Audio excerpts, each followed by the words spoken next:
Hello everyone, എല്ലാവർക്കും Pathways അക്കാദമിയുടെ daily news അനാലിസിലേക്ക് സ്വാഗതം. ഇന്ന് നമ്മൾ ഡിസ്കസ് ചെയ്യുന്ന topics World Economic Forum, Chabahar port, consumer price index, trade deficit, Commission for air quality Management, Red Sea crisis and India, International Court of Justice. അപ്പോൾ അതിൽ ആദ്യം ഡിസ്കസ് ചെയ്യാൻ പോകുന്നത് വേൾഡ് എക്കണോമിക് ഫോറത്തെ കുറിച്ചാണ്. വേൾഡ് എക്കണോമിക് ഫോറത്തിന്റെ ഈ 2024 ആനുവൽ സമ്മിറ്റ് ഇപ്പോൾ ഇന്നലെ, അതായത് ജനുവരി 15 സ്വിറ്റ്സർലാൻഡിലെ ദാവോസിൽ സ്റ്റാർട്ട് ചെയ്തിരിക്കുകയാണ്. അപ്പോൾ അതുമായിട്ട് ബന്ധപ്പെട്ട് ഇന്നത്തെ ഇന്ത്യൻ എക്സ്പ്രസിന്റെ വേൾഡ് പേജിനകത്ത് ഇതിനെക്കുറിച്ചിട്ടുള്ളൊരു ആർട്ടിക്കിൾ അവർ പബ്ലിഷ് ചെയ്തിട്ടുണ്ട്. ബേസിക്കലി നമുക്ക് ഒരു പ്രിലിംസ് പോയിന്റ് ഓഫ് വ്യൂലൊക്കെ മനസ്സിലാക്കേണ്ട ഒരു ടോപ്പിക്കായിട്ടാണ് നമ്മൾ ഇന്ന് വേൾഡ് എക്കണോമിക് ഫോറത്തെ കുറിച്ച് ഡിസ്കസ് ചെയ്യുന്നത്. എന്താണ് വേൾഡ് എക്കണോമിക് ഫോറം എന്ന് മനസ്സിലാക്കുക. വേൾഡ് എക്കണോമിക് ഫോറം എന്ന് പറയുന്നത് ഇതൊരു ഇന്റർനാഷണൽ നോൺ ഗവൺമെന്റൽ ഓർഗനൈസേഷൻ ആണ്. അപ്പോൾ ഇവരുടെ മെയിൻ പർപ്പസ് എന്ന് പറയുന്നത് ഇപ്പോൾ ഈ ഗ്ലോബലൈസേഷനൊക്കെ വലിയ ഇതിൽ പ്രൊമോട്ട് ചെയ്യുന്ന, ഈ ഓപ്പൺ എക്കണോമീസിനൊക്കെ വലിയ ഇതിൽ പ്രൊമോട്ട് ചെയ്യുന്ന ഒരു ഇൻസ്റ്റിറ്റ്യൂഷനാണ് വേൾഡ് എക്കണോമിക് ഫോറം. അപ്പോൾ അതൊരു പബ്ലിക് പ്രൈവറ്റ് സെക്ടർ കൊളാബറേഷനൊക്കെ വലിയ ഇതിൽ പ്രൊമോട്ട് ചെയ്യുന്നുണ്ട്. ഇവരുടെ ഹെഡ് ക്വാർട്ടേഴ്സ് അല്ലെങ്കിൽ ഇവരുടെ ലൊക്കേഷൻ എന്ന് പറയുന്നത് സ്വിറ്റ്സർലാൻഡിലെ ജനീവ കന്റോണിനകത്തുള്ള കൊളോണി എന്ന് പറയുന്ന സ്ഥലമാണ്. ഇത് 1971 ജനുവരി 24 ജർമ്മൻ എഞ്ചിനീയർ ആയിരുന്ന ക്ലോസ് ഷ്വാബ് എന്ന് പറയുന്ന ആളാണ് ഈ വേൾഡ് എക്കണോമിക് ഫോറം എസ്റ്റാബ്ലിഷ് ചെയ്യുന്നത്. ഞാൻ നേരത്തെ സൂചിപ്പിച്ചതുപോലെ തന്നെ ഇപ്പോൾ എല്ലാ വർഷവും ഇവരുടെ ഒരു ആനുവൽ സമ്മിറ്റ് നടക്കാറുണ്ട്. ഈ ആനുവൽ സമ്മിറ്റ് എല്ലാം ഇപ്പോഴും നടക്കാറുള്ളത് സ്വിറ്റ്സർലാൻഡിലുള്ള ദാവോസ് എന്ന് പറയുന്ന ടൗണിൽ വെച്ചിട്ടാണ്. അപ്പോൾ ആ സമയത്ത് ഈ ദാവോസ് എന്ന് പറയുന്ന ആക്ച്വലി സ്വിറ്റ്സർലാൻഡിൽ കുറച്ച് ഒരു മേജർ സിറ്റിയോ അങ്ങനെയൊന്നും അല്ല. പക്ഷേ എന്നിരുന്നാലും എല്ലാ വർഷവും ഈ സമ്മിറ്റ് നടക്കുന്നതുകൊണ്ട് തന്നെ ലോകത്തിലെ പ്രധാനപ്പെട്ട ലീഡേഴ്സ് എല്ലാം തന്നെ, പൊളിറ്റിക്കൽ ലീഡേഴ്സും അതുപോലെ തന്നെ കോർപ്പറേറ്റ് ഹൗസസിന്റെ സിഇഒമാരൊക്കെ അവിടെ വരുന്നതുകൊണ്ട് തന്നെ വലിയ രീതിയിൽ വാർത്താ പ്രാധാന്യം ഈ സമയത്ത് ഈ ദാവോസ് എന്ന് പറയുന്ന സ്ഥലത്തിന് കിട്ടാറുണ്ട്.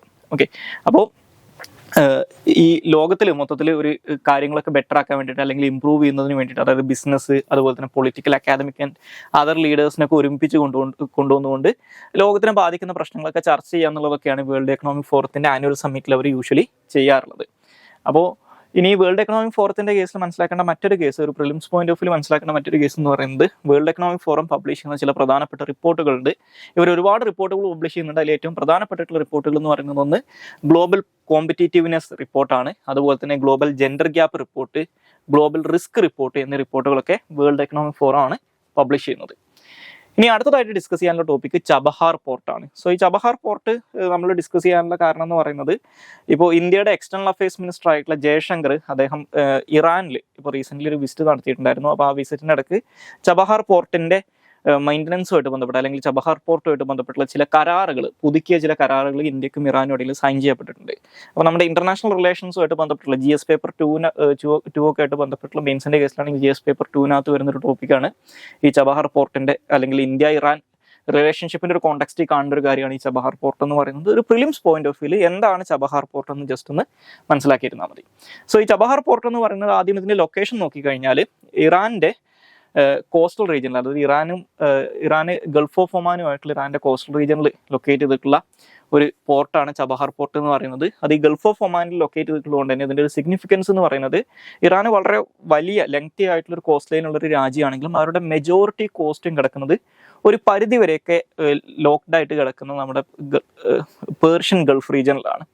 അപ്പോൾ ഈ പേർഷ്യൻ ഗൾഫ് റീജിയന്റെ പ്രശ്നം എന്ന് പറയുന്നത്, നമ്മുടെ റെഡ് സീ ഒക്കെ പോലെ തന്നെ പേർഷ്യൻ ഗൾഫിനെ ഇന്ത്യൻ ഓഷനുമായിട്ട് കണക്ട് ചെയ്യുന്ന, അല്ലെങ്കിൽ ഇന്ത്യൻ ഓഷന്റെ ഭാഗമായിട്ടുള്ള അറേബ്യൻ സീയുമായിട്ടും ഗൾഫ് ഓഫ് ഒമാനുമായിട്ടും കണക്ട് ചെയ്യുന്നത് ഹോർമൂസ് സ്ട്രൈറ്റ് എന്ന് പറയുന്ന വളരെ ചെറിയ നാരോ ആയിട്ടുള്ള ഒരു വാട്ടർ വേ ആണ്, അല്ലെങ്കിൽ ഒരു കടലെടുക്കാണ്.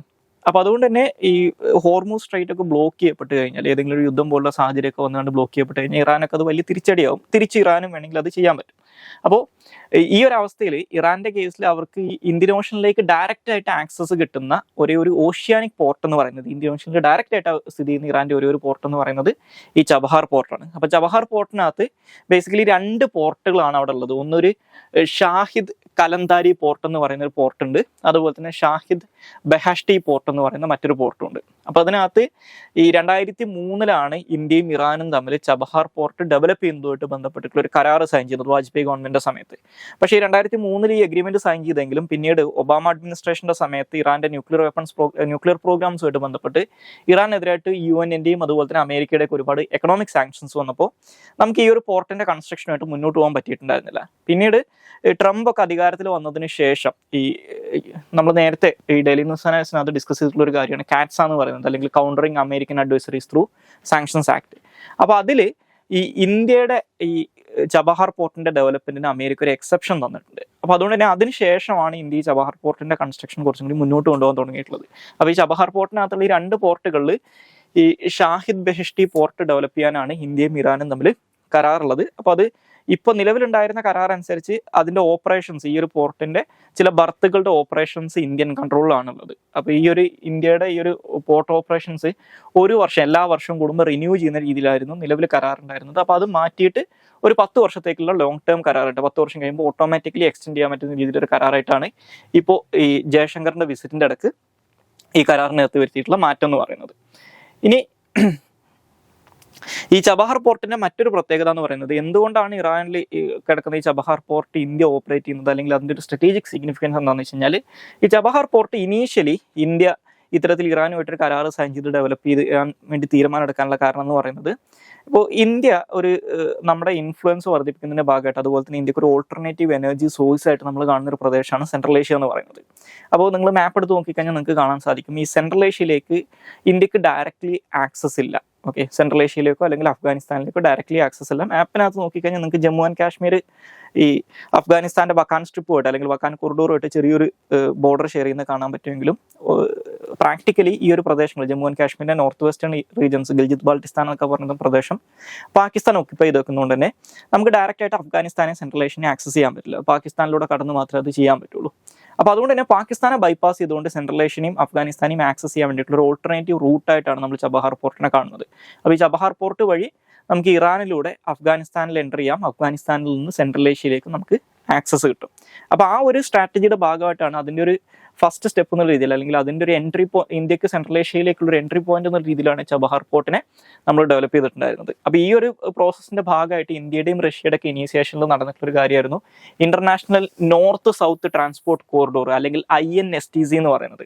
ഇതൊരു 7200 കിലോമീറ്റർ ലെങ്ത് ഉള്ള ഒരു മൾട്ടി മോഡൽ ട്രാൻസ്പോർട്ട് പ്രൊജക്റ്റ് ആണ്. അതായത് ഇതിനകത്ത് കരമാർഗമുള്ള റോഡുകളും റെയിലും അതുപോലെ തന്നെ ഷിപ്പിങ്ങും ഇങ്ങനെയുള്ള എല്ലാ കാര്യങ്ങളും ഉൾപ്പെടുന്ന ഒന്നാണ്. അപ്പോൾ ഇതിനകത്ത് പ്രധാനമായിട്ടും ഇന്ത്യ, ഇറാൻ, അഫ്ഗാനിസ്ഥാൻ, അതുപോലെ തന്നെ അർമേനിയ, അസർബൈജാൻ, റഷ്യ, സെൻട്രൽ ഏഷ്യയിലുള്ള 5 രാജ്യങ്ങൾ, അതുപോലെ തന്നെ യൂറോപ്പിലെ ചില രാജ്യങ്ങളെയൊക്കെ കണക്ട് ചെയ്യുന്ന വലിയൊരു കോറിഡോർ ആയിരുന്നു ഈ international north south transport corridor എന്ന് പറയുന്നത്. അതിനകത്തുള്ളൊരു കീ ഹബ്ബും കൂടിയാണ് ഈ ചബഹാർ പോർട്ട് എന്ന് പറയുന്നത്.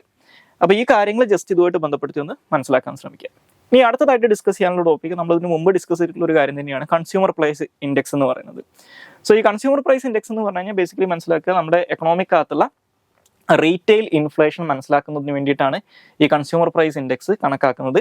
സോ ബേസിക്കലി നമ്മൾ കോമൺലി ആളുകൾ യൂസ് ചെയ്യുന്ന ആളുകൾ കൺസംഷന് വേണ്ടിയിട്ട് കോമൺലി യൂസ് ചെയ്യുന്ന ഒരു ബാസ്ക്കറ്റ് ഓഫ് ഗുഡ്സ് ആൻഡ് സർവീസസിന്റെ പ്രൈസിൽ വരുന്ന ചേഞ്ച് ആണ് ഇതിനകത്ത് അനലൈസ് ചെയ്യുന്നത്. അപ്പോൾ സ്വാഭാവികമായിട്ടും കൺസ്യൂമർ വെൽത്തിനകത്തും കൺസ്യൂമേഴ്സിന്റെ ഇൻകത്തിനകത്തും ഈ പർച്ചേസിംഗ് പവറിനകത്തൊക്കെ ഇത് കാരണം വരുത്തുന്ന ഇമ്പാക്റ്റുകൾ ഇതുകൊണ്ട് കൃത്യമായിട്ട് മനസ്സിലാക്കാൻ സാധിക്കും. അപ്പോൾ കുറച്ചും കൂടി ഇൻഫ്ലേഷനൊക്കെ ഏത് തരത്തിലാണ് നമ്മൾ കൺസ്യൂമേഴ്സിനെ ബാധിക്കുന്നതൊക്കെ കൃത്യമായിട്ട് മനസ്സിലാക്കാൻ ഇതിലൂടെ സാധിക്കുന്നതാണ് പറയുന്നത്. അപ്പോൾ ഈ കൺസ്യൂമർ പ്രൈസ് ഇൻഡെക്സ് കണക്കാക്കാൻ വേണ്ടിയിട്ട് ഇപ്പോൾ വില കൂടിയിട്ടുണ്ടോ കുറഞ്ഞിട്ടുണ്ടോ എന്ന് അറിയണമെങ്കിൽ ആദ്യം ഒരു ബേസ് ഇയർ വേണം. അപ്പോൾ ഇപ്പോൾ നിലവിൽ നമ്മൾ കൺസ്യൂമർ പ്രൈസ് ഇൻഡെക്സ് കണക്കാക്കാൻ വേണ്ടിയിട്ട് ബേസ് ഇയർ ആയിട്ട് എടുത്തേക്കുന്നത് 2012 കലണ്ടർ ഇയർ ആണ്. ഇനി കൺസ്യൂമർ പ്രൈസ് ഇൻഡെക്സ് കണക്കാക്കുന്നതിന് വേണ്ടി യൂസ് ചെയ്യുന്ന ഫോർമുല എന്ന് പറയുന്നത് cost of the market basket in a given year by cost of market basket in the base year. ഇപ്പോൾ 2023 ആണെങ്കിൽ 2023 ഈ ബാസ്ക്കറ്റിലെ ഗുഡ്സ് ആൻഡ് സർവീസസിന്റെ പ്രൈസ് ബൈ 2012 ഉണ്ടായിരുന്ന പ്രൈസ് ഇൻറ്റു 100. അപ്പോൾ കിട്ടുന്നത് എന്താണോ അതാണ് കൺസ്യൂമർ പ്രൈസ് ഇൻഡെക്സ് എന്ന് പറയുന്നത്. ഓക്കെ, അപ്പോൾ ഈ കൺസ്യൂമർ പ്രൈസ് ഇൻഡെക്സിനകത്ത് ഒരുപാട് type of consumer price index ഉണ്ട്. അപ്പോൾ അതിനകത്ത് നമ്മൾ പ്രധാനമായിട്ടും യൂസ് ചെയ്യുന്നത് CPI കമ്പൈൻഡ് അല്ലെങ്കിൽ കൺസ്യൂമർ പ്രൈസ് ഇൻഡെക്സ് കമ്പൈൻഡ് എന്ന് പറയുന്ന ഒന്നാണ്. അത് സെൻട്രൽ സ്റ്റാറ്റിസ്റ്റിക്കൽ ഓഫീസാണ് അത് കണക്കാക്കുന്നത്. അപ്പോൾ അത് ഈ സെൻട്രൽ സ്റ്റാറ്റിസ്റ്റിക്കൽ ഓഫീസ് കണക്കാക്കുന്ന അല്ലെങ്കിൽ CSO കണക്കാക്കുന്ന CPI കമ്പൈൻഡ് ആണ് RBI അവരുടെ പേർപ്പസിനൊക്കെ വേണ്ടിയിട്ട് ഉപയോഗിക്കുന്നത്.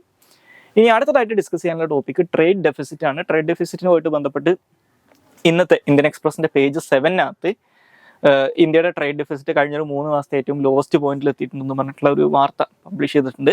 അപ്പോൾ എന്താണ് ട്രേഡ് ഡെഫിസിറ്റ് എന്ന് മനസ്സിലാക്കുക. ട്രേഡ് ഡെഫിസിറ്റ് എന്ന് പറയുന്നത് ആ പേര് സൂചിപ്പിക്കുന്നത് പോലെ തന്നെയാണ്, ഒരു രാജ്യം അവരെ എക്സ്പോർട്ട് ചെയ്യുന്നതിനേക്കാട്ടിലും കൂടുതൽ കാര്യങ്ങൾ ഇമ്പോർട്ട് ചെയ്യുന്നുണ്ടെങ്കിൽ അതിനെയാണ് ട്രേഡ് ഡെഫിസിറ്റ് എന്ന് പറയുക. ഒരു രാജ്യം 100 കോടി രൂപയുടെ സാധനങ്ങളും സേവനങ്ങളും അല്ലെങ്കിൽ ഗുഡ്സ് ആൻഡ് സർവീസസ് എക്സ്പോർട്ട് ചെയ്യുന്നുണ്ട്, ഒരു 120 കോടി രൂപയുടെ സാധനങ്ങൾ ഇമ്പോർട്ട് ചെയ്യുന്നുണ്ടെങ്കിൽ 20 കോടി ആയിരിക്കും അവരുടെ ട്രേഡ് ഡെഫിസിറ്റ് എന്ന് പറയുന്നത്.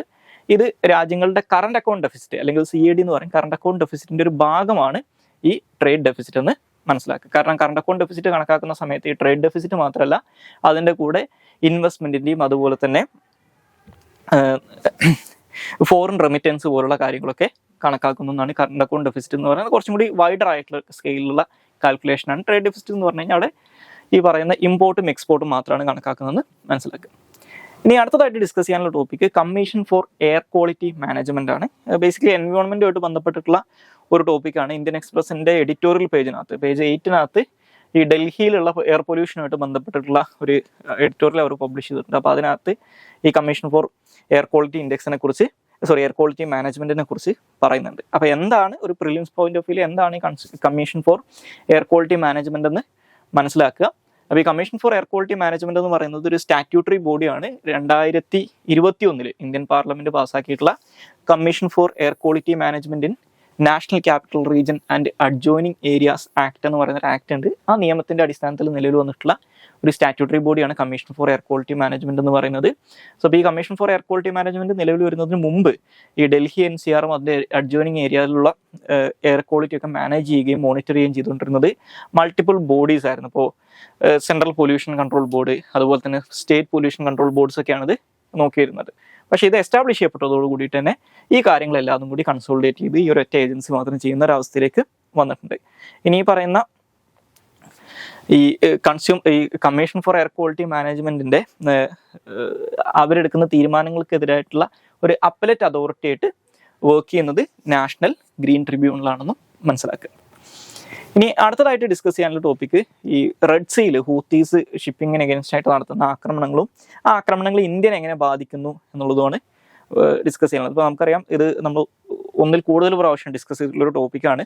സോ ഈ റെഡ് സീയിലൂടെയുള്ള ഷിപ്പിംഗ് എന്ന് പറയുന്നത് അതായത് നമ്മുടെ ഇന്ത്യൻ ഓഷനിൽ നിന്ന് ഗൾഫ് ഓഫ് ഏദൻ വഴി ബാബൽ മന്ദേബ് സ്ട്രൈറ്റ് വഴി റെഡ് സീ വഴി സൂയസ് കനാലിലൂടെ യൂറോപ്പിലേക്കും ആഫ്രിക്കയിലേക്കൊക്കെ ട്രേഡ് നടത്തുന്നത് ഏഷ്യക്കും യൂറോപ്പിനും ഇടയിലൊക്കെ ഉള്ള ഒരു പ്രധാനപ്പെട്ട ട്രേഡ് റൂട്ടാണ്. ഇതൊരു ഷോർട്ടസ്റ്റ് ട്രേഡ് റൂട്ടാണ്. അപ്പോൾ ഈ ഭാഗങ്ങളിൽ ഈ ഗാസ ഇസ്രായേൽ യുദ്ധത്തിന്റെ കോണ്ടെക്സ്റ്റിൽ ഈ ഹൂത്തീസ് അവിടുത്തെ കൊമേഴ്ഷ്യൽ ഷിപ്പിങ്ങിന് അഗെയിൻസ്റ്റ് ആയിട്ട് ആക്രമണം നടത്തുന്നുണ്ട്. എസ്പെഷ്യലി ഇസ്രായേലുമായിട്ട് കണക്ട് ചെയ്തിട്ടുള്ള ഷിപ്പിനെതിരായിട്ട് വലിയ രീതിയിലുള്ള ആക്രമണം നടക്കുന്നുണ്ട്.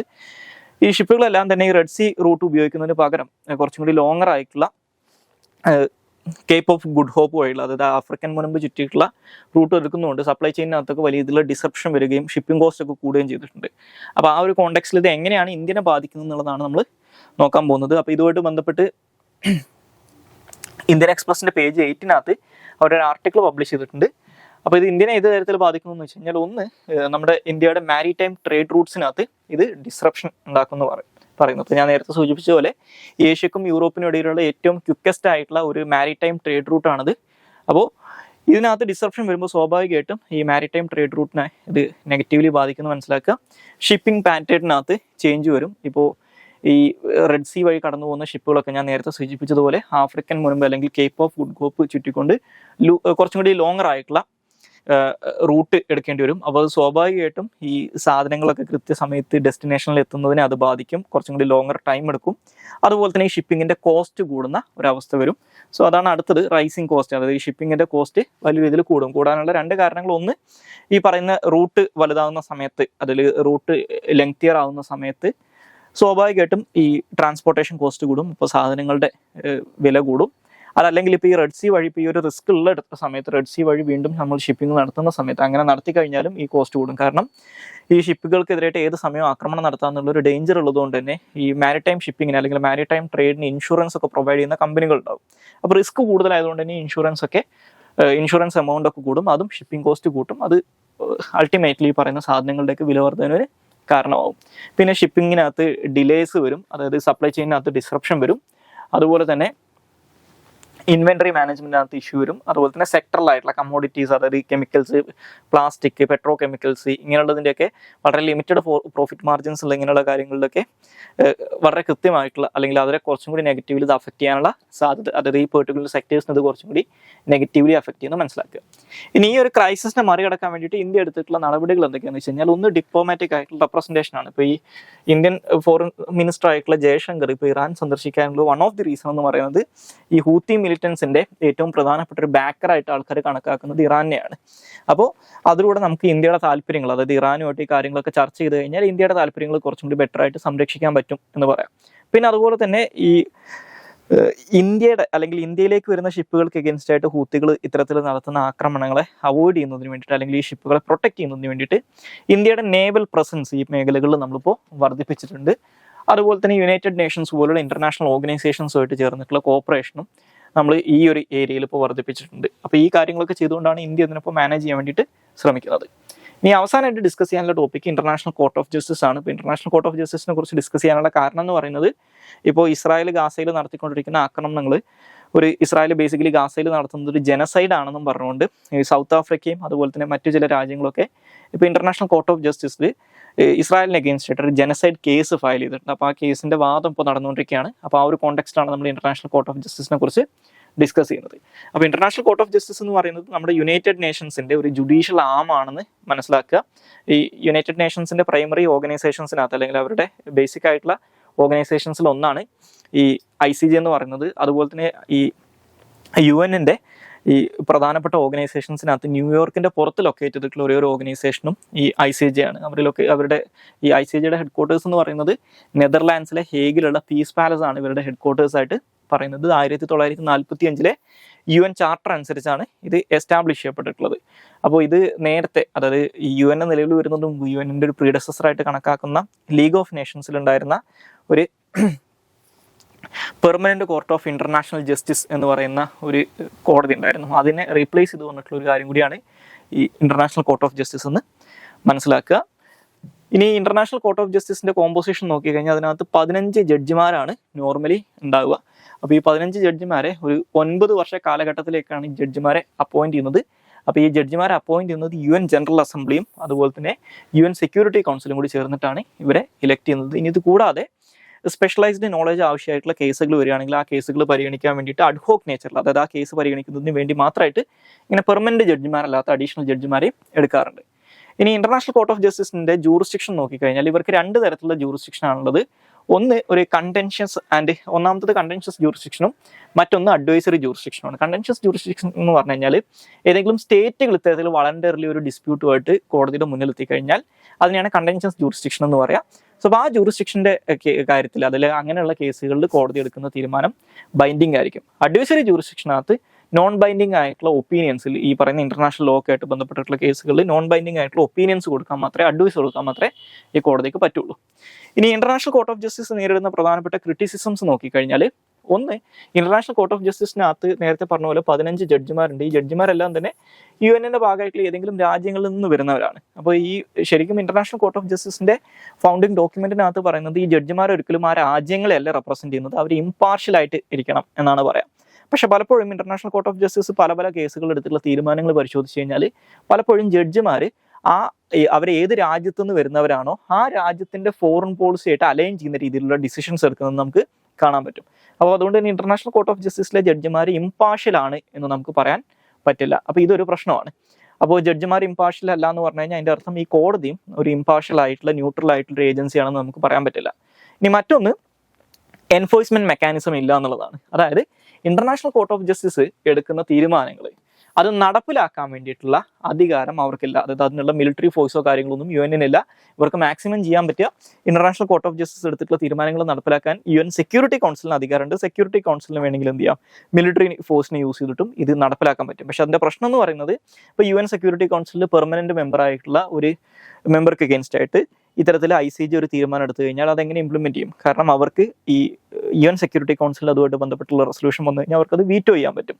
അപ്പോൾ അതുകൊണ്ട് തന്നെ വളരെ പവർഫുൾ ആയിട്ടുള്ള രാജ്യങ്ങൾക്ക് അഗേൻസ്റ്റ് ആയിട്ട് അല്ലെങ്കിൽ ആ രാജ്യങ്ങളിലെ അലൈസിന് അഗേൻസ്റ്റ് ആയിട്ട് ഇന്റർനാഷണൽ കോർട്ട് ഓഫ് ജസ്റ്റിസ് ഒരു തീരുമാനം എടുത്താൽ പോലും അത് നടപ്പിലാക്കാൻ പ്രാക്ടിക്കലി പറ്റില്ല എന്ന് മനസ്സിലാക്കും. ഇപ്പോൾ ഫോർ എക്സാമ്പിൾ ഇസ്രായേൽ ജനസൈഡ് നടത്തി എന്നുള്ളൊരു തീരുമാനത്തിലേക്ക് കോർട്ട് ഓഫ് ജസ്റ്റിസ് എത്തിയാലും അതിനുള്ള സാധ്യത വളരെ കുറവാണ്. ഇനി എത്തിക്കഴിഞ്ഞാൽ പോലും ഇസ്രായേൽ ഈ US-ന്റെ ഏറ്റവും ക്ലോസസ്റ്റ് അലൈസിൽ ഒന്നായതുകൊണ്ട് തന്നെ അവർക്കെതിരായിട്ട് ഒരു കാര്യവും ചെയ്യാൻ ഇവർക്ക് പറ്റില്ല എന്ന് മനസ്സിലാക്കുക. ഇനി അതുപോലെ തന്നെ ഇവരുടെ ഈ പ്രൊസീഡിങ്സ്, ഈ കേസുകൾ ഇവർ കൺക്ലൂഡ് ചെയ്യാൻ എടുക്കുന്ന സമയം എന്ന് പറയുന്നത് വളരെ ലോങ് ആണ്. അതുപോലെ തന്നെ സ്റ്റേറ്റുകൾ ഉൾപ്പെടുന്ന കേസുകൾ മാത്രമേ, അതായത് രാജ്യങ്ങൾ തമ്മിലുള്ള പ്രശ്നങ്ങളുടെ അല്ലെങ്കിൽ രാജ്യങ്ങൾ ഉൾപ്പെടുന്ന കേസുകൾ മാത്രമേ ഇവർക്ക് പരിഗണിക്കാൻ പറ്റൂ. നോൺ സ്റ്റേറ്റ് ആക്ടേഴ്സ് ഉൾപ്പെടുന്ന കേസുകളിൽ ഇവർക്ക് ജൂറിസ്ഡിക്ഷൻ ഇല്ല എന്ന് മനസ്സിലാക്കുക.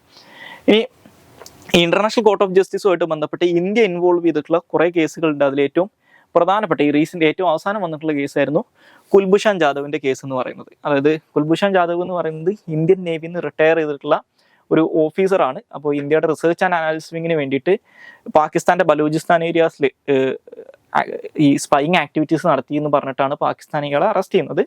അപ്പോൾ പാകിസ്ഥാനിലെ ഒരു മിലിറ്ററി കോർട്ട് കുൽഭൂഷൺ ജാദവിനെ കുറ്റക്കാരനാണെന്ന് കണ്ടെത്തി വധശിക്ഷയ്ക്ക് വിധിച്ചിട്ടുണ്ടായിരുന്നു. അപ്പോൾ അതിനെതിരായിട്ട്, അതായത് ഇന്ത്യയുടെ ഒരു വാദം എന്ന് പറയുന്നത്, പാകിസ്ഥാൻ പറയുന്നത് ഇദ്ദേഹം ഇന്ത്യൻ നേവിയിൽ പ്രസന്റ്ലി സെർവ് ചെയ്യുന്ന ഒരാളാണ്, ഈ റിസർച്ച് ആൻഡ് അനാലിസിസ് വിങ്ങിന് വേണ്ടിയിട്ട്, അതായത് ഇന്ത്യയുടെ എക്സ്റ്റേണൽ ഇന്റലിജൻസ് ഏജൻസി ആയിട്ടുള്ള റോക്ക് വേണ്ടിയിട്ട് വർക്ക് ചെയ്യുന്ന ഒരാളാണ് എന്നാണ് പറഞ്ഞിട്ടുണ്ടായിരുന്നത്. പക്ഷെ ഇന്ത്യ പറയുന്നത് ഇദ്ദേഹം ഈ നേവിയിൽ നിന്ന് രാജിവെച്ച് ഇറാനിൽ ബിസിനസ് നടത്തിയിരുന്ന ഒരാളാണ്. അപ്പോൾ ഇറാനിൽ വെച്ചിട്ട് പാകിസ്ഥാൻ ഏജൻസി ഇയാളെ കിഡ്നാപ്പ് ചെയ്തതാണെന്നാണ് ഇന്ത്യയുടെ വാദം എന്ന് പറയുന്നത്. അപ്പോൾ ഈ തുടക്കത്തിൽ ഇദ്ദേഹത്തിന് ഒരു സ്പൈ എന്നും പറഞ്ഞിട്ട് അറസ്റ്റ് ചെയ്തതുകൊണ്ട് തന്നെ ഇദ്ദേഹത്തിന് കോൺസുലർ ആക്സസ് ഒന്നും പാകിസ്ഥാൻ കൊടുക്കുന്നുണ്ടായിരുന്നില്ല.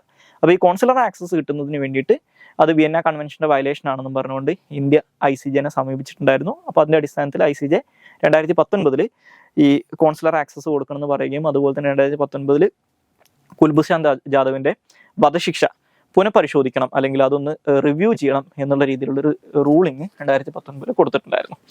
അപ്പോൾ ഇത്രയും കാര്യങ്ങളാണ് ICJയുമായിട്ട് ബന്ധപ്പെട്ട് പറയാനുള്ളത്. സോ ഇത്രയും കാര്യങ്ങളാണ് ഇന്നത്തെ ഡെയിലി ന്യൂസ് അനാലിസിനകത്ത് ഡിസ്കസ് ചെയ്യാനുള്ളത്. Thank you all.